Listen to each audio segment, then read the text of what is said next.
Urban heat island is a phenomena wherein urban areas are experiencing extreme temperature compared to outlying areas, in which it shows how it is important to consider urban planning.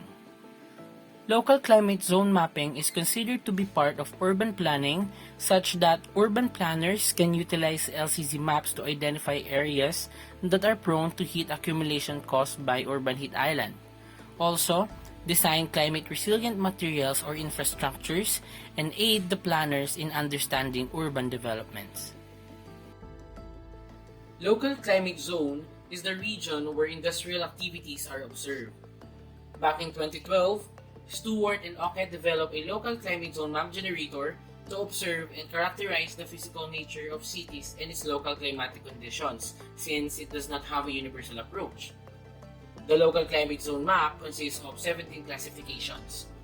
7 natural type consisting of dense trees, scattered trees, bush and scrub, low plants, paved rock, bare soil and sand, and bodies of water. And for the build types, it consists of compact high-rise, compact mid-rise, compact low-rise, open high-rise, open mid-rise, open low-rise, sparsely built, lightweight low-rise, large low-rise, and heavy industry. Even though the LCZ generator was developed, there's still an issue when it comes to its accurate features, linking the path of adapting machine learning models to increase its accuracy. The proponents have trained datasets that will be fed into 3 machine learning models, which will classify the 17 classifications in the 100 by 100 boundary grid of Metro Manila, resulting to a local climate zone classification map.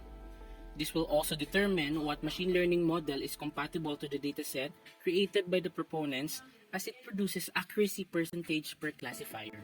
In order to verify the LCZ map of Metro Manila, the proponents have created an initial design of a drone with its payload using Tinkercad. The design payload, in which will be carried by the drone, consists of optical camera, GPS, and thermal camera that will validate if the classified area from the software is correct. The proponents will calibrate first the drone through INAV configurator, as it will effectively monitor the drone status and logs. The configurator will allow the user to access real-time data, including GPS, battery levels, and sensor readings along with the receiver inputs. Upon calibrating the drone, the payload will be then connected and mounted into the drone for deployment. During the testing, the proponents will control the drone, ensuring that the drone is at the proper height and will be able to capture the aerial image along with the thermal image.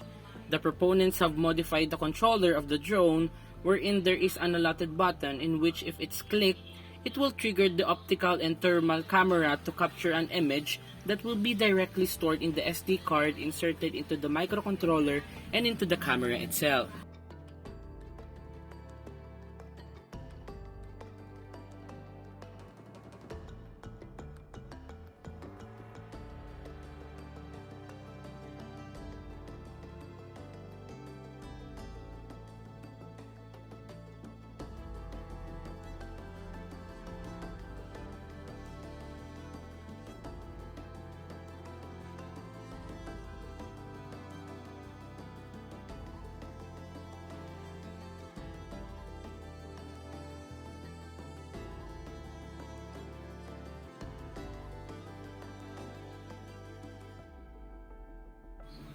After the deployment, the process of obtaining the aerial images will be stored to the SD card.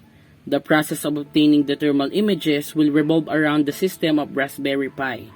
Once the button in the controller is clicked, it will capture the surface temperature and will directly store into the system of Raspberry Pi. From there, it will be directly obtainable through a separate SD card inserted into the microcontroller.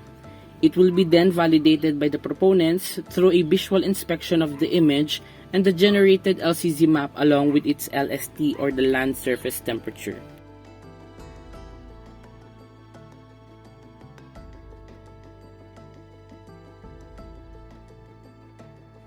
Here is the aerial and thermal image, including its temperature, that is captured from the number of testings conducted.